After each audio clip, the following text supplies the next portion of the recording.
Hi, this is देव। और इस video में हम लोग देखने वाले हैं सापेक्ष गति एवं न्यूटन का सापेक्ष गति का सिद्धांत। मतलब कि क्या होती है सापेक्ष गति और न्यूटन का क्या कहना था सापेक्ष गति के सिद्धांत के बारे में। तो अगर आप इस चैनल पर नए हैं तो इसे एक बार सब्सक्राइब कर लें, अपने दोस्तों के साथ शेयर भी कर लें, क्योंकि हम पूरा कंप्लीट सिलेबस यहाँ पर कवर करने वाले हैं with numericals and previous year question papers. तो एकदम से आपके लिए बहुत ज़्यादा यूजफुल चैनल है ये। चलिए हम लोग आगे की शुरुआत करते हैं कि सापेक्ष गति एवं न्यूटन की सापेक्ष गति का सिद्धांत क्या है। आप लोगों ने जब बस के कई कई बार बस में ट्रेवल किया होगा या फिर बाइक पे ट्रेवल किया होगा या फिर ट्रेन पर ट्रेवल किया होगा। तो ट्रेवल करते टाइम हम लोग को जब जाते हैं तो एक चीज नोटिस करने को मिलती है कभी कभी। क्या मान लो ये हमारे पास एक हाईवे है। इस हाईवे पर हम हमारी बस जा रही है इधर इस साइड में, इस गति में, मतलब इस दिशा में हमारी बस जा रही है। ये चल रही है मान लो 60 किलोमीटर प्रति घंटा की चाल से। अभी बगल में से एक और ट्रक निकलता है, इसकी स्पीड होती है 80 किलोमीटर प्रति घंटा। 80 किलोमीटर प्रति घंटा की स्पीड से ये निकलता है। तो देखो हम चल रहे हैं 60 किलोमीटर पर सेकंड प्रति घंटा की चाल से, और ये चल रहा है 80 किलोमीटर प्रति घंटा की चाल से। ऑब्वियसली क्या होगा, ये धीरे धीरे आगे निकलेगा हमसे। तो जब ये यहाँ से निकल के इस तरफ को जा रहा होगा, इस कंडीशन में यहाँ से निकल के जा रहा होगा, तो जब हम खिड़की से बाहर देखते हैं तो हमको ये बहुत धीरे चलते हुए दिखता है। कि लगता है कि एकदम से, कभी कभी तो लगता है एकदम से रुका हुआ है या फिर बहुत धीमी गति से चलता हुआ मालूम पड़ता है। क्यों? क्योंकि 60 किलोमीटर प्रति घंटा की चाल से तो हम खुद ही चल रहे हैं, और ये चल रहा है 80। तो मतलब कि हमारे सापेक्ष ये कितने चल रहा है, सिर्फ 20 किलोमीटर प्रति घंटा की चाल से चल रहा है। मतलब कि ठीक वही स्पीड मालूम पड़ेगी जैसे अगर हम रुके हुए हों और साथ में कोई 20 किलोमीटर प्रति घंटा की चाल से कोई गाड़ी निकल जाए या फिर यही ट्रक निकले। तो हमारे सापेक्ष इसकी गति कितनी होगी, 80 किलोमीटर प्रति घंटा।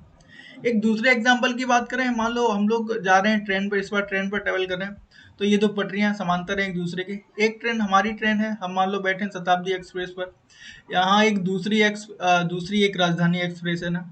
तो हमारी शताब्दी एक्सप्रेस 160 किलोमीटर या फिर 180 किलोमीटर, जो कि इसकी स्पीड है, इधर जा रही है। दूसरी जो गाड़ी है इसकी भी स्पीड 160 या फिर 180 किलोमीटर प्रति घंटा की चाल से है। तो ये हम जा रहे हैं इस तरफ और ये वाली गाड़ी जा रही है इस तरफ।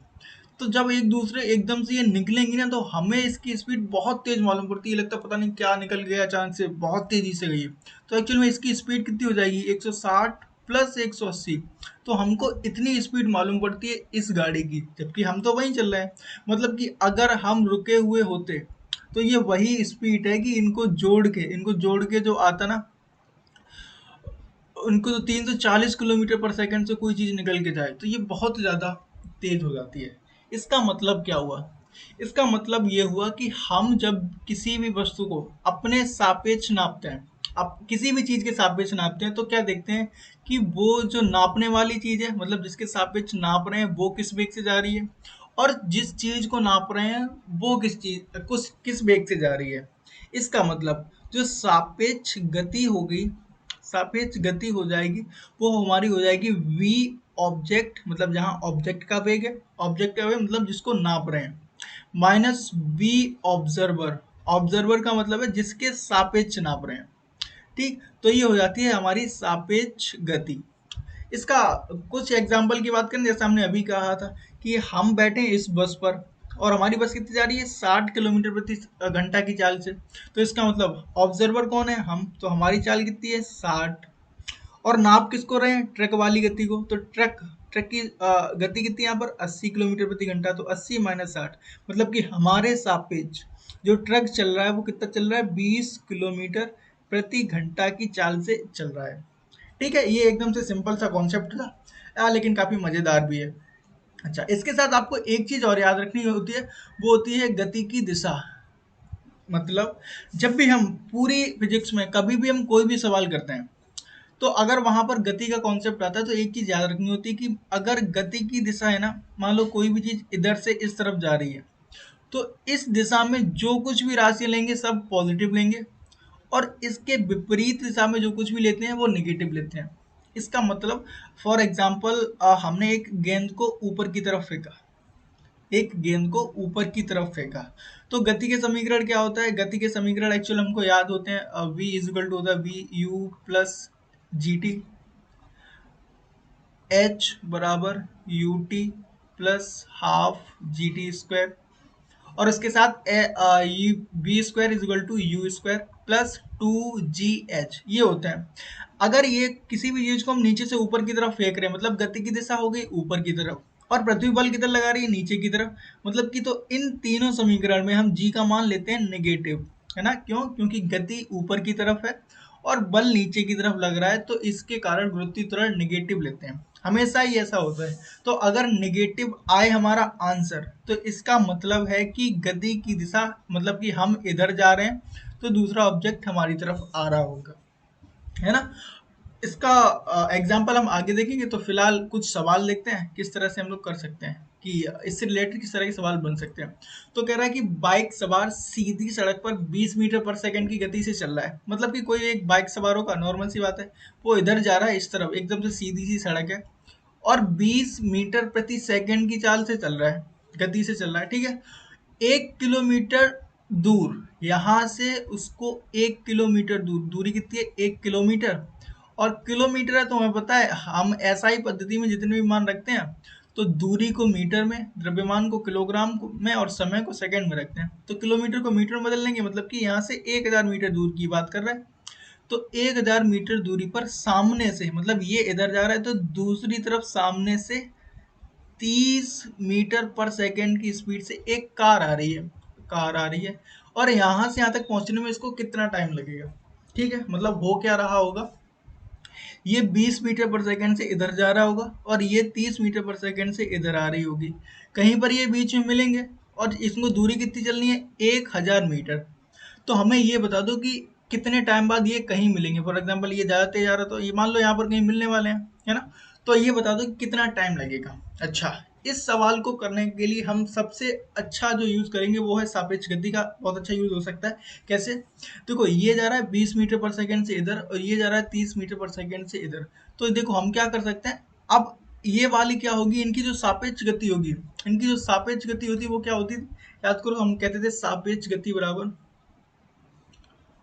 सापेक्ष गति बराबर क्या हो जाएगी, सापेक्ष गति हो जाएगी मतलब कि B observer, B object, B object, B object minus B observer. इसका मतलब क्या होगा, बी ऑब्जेक्ट का मतलब इसकी गति कितनी है, 20 मीटर पर सेकेंड, सॉरी, बी ऑब्जेक्ट है 30 मीटर पर सेकेंड, है ना? बी ऑब्जेक्ट है 30 मीटर पर सेकेंड। अच्छा, ये जो हम जिसके सापेक्ष नाप रहे हैं वो इस तरफ जा रहा है ना? और ये किधर आ रहा है, इस तरफ, तो मतलब कि ये वाला वेग नेगेटिव हो गया, है ना? माइनस बी ऑब्जेक्ट का मतलब 20, तो मतलब कि इनकी स्पीड कितनी होगी, -50 मीटर पर सेकेंड। ये माइनस चिन्ह क्या बता रहा है, ये माइनस चिन्ह ये बता रहा है कि अगर हम मान लेंगे यहाँ पर रुका हुआ है, तो ये वाला जो कार है ना, इस तरफ आएगी 50 मीटर पर सेकेंड की वेग से, तो मतलब कि हमारी जो गति होगी वो होगी 50 मीटर पर सेकेंड। अब हमको वेग पता है, दूरी पता है, कि हम समय नहीं निकाल सकते, तो समय बराबर कितना होता है, समय बराबर दूरी बटे चाल।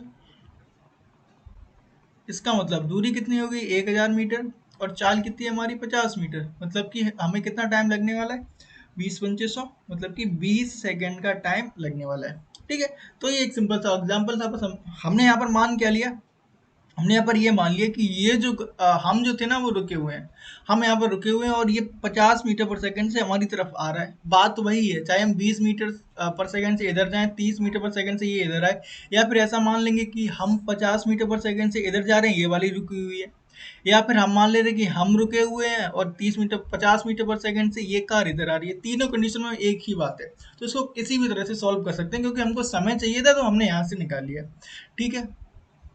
अगले सवाल की बात करें। अच्छा, ये अभी क्या कर रही है, एक चोर है ना, वो भाग रहा है, गाड़ी लेके भाग रहा है, और क्या हो रहा है, पुलिस उसके पीछे जा रही है। तो यहाँ पर ये कह रहा है कि एक चोर गाड़ी लेकर भाग रहा है और पीछा करते हुए 10 मीटर पर सेकंड की गति से, पुलिस की गाड़ी मान लो पीछे है, और ये इधर जा रही है 10 मीटर प्रति सेकंड की वेग से, और चोर क्या कर रहा है, अपनी कार को 8 मीटर, बेचारे के पास बेकार वाली कार है, तो ये 8 मीटर पर सेकंड से जा सकता है ना? इस कंडीशन में थोड़ी अजीब है।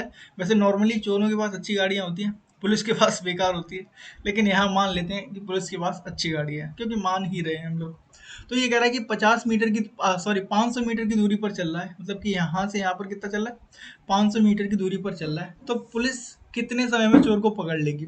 अच्छा, अब उस फॉर्मूले को अगर हम यूज ना करना चाहें तो एक बात याद रखेंगे, क्या, कि जब भी एक ही दिशा में, जब ही गति एक ही दिशा में हो तो हमेशा घटेंगी, और जब गति विपरीत दिशा में हो, मतलब कि ये इधर जा रहा है, एक ऑब्जेक्ट इधर जा रहा है, तो हमेशा जोड़ते हैं, मतलब कि एक ही दिशा में हो तो घटाते हैं, और दूसरी दिशा में, अलग अलग दिशाओं में हो तो उनको, विपरीत दिशा में हो तो उनको जोड़ देते हैं। तो इस कंडीशन में देखो, ये चोर कितनी वेग से जा रहा है, 8 मीटर पर सेकेंड से, और ये कितने से जा रहा है, 10। तो पिछला वाला केस, ट्रेन वाला, मतलब जो बस वाला केस था, वही बन रहा है कि जब ये यहाँ पर आएगा तो हमको ये लगेगा कि ये जो पुलिस है ना, वो चोर की गाड़ी के सापेक्ष 2 मीटर पर सेकेंड के वेग से चल रही है ना।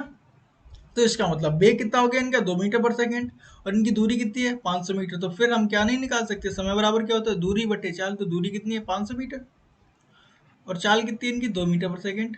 मतलब कि इनको कितना टाइम लगेगा, 250 सेकेंड का टाइम लगेगा। एकदम से सिंपल से क्वेश्चन है, इस तरह से ये हो जाते हैं, है ना। बस हमको याद ये रखना होता है कि देखो, अगर एक ही दिशा है तो हमेशा घटेंगे, और अगर अपोजिट दिशा है तो हमेशा जुड़ेंगे, चाहे वो वेग हो, चाहे त्वरण हो, या फिर बल हो, किसी की भी बात कर रहे हैं, सॉरी, चाहे वो वेग हो, चाहे वो त्वरण हो, ठीक है।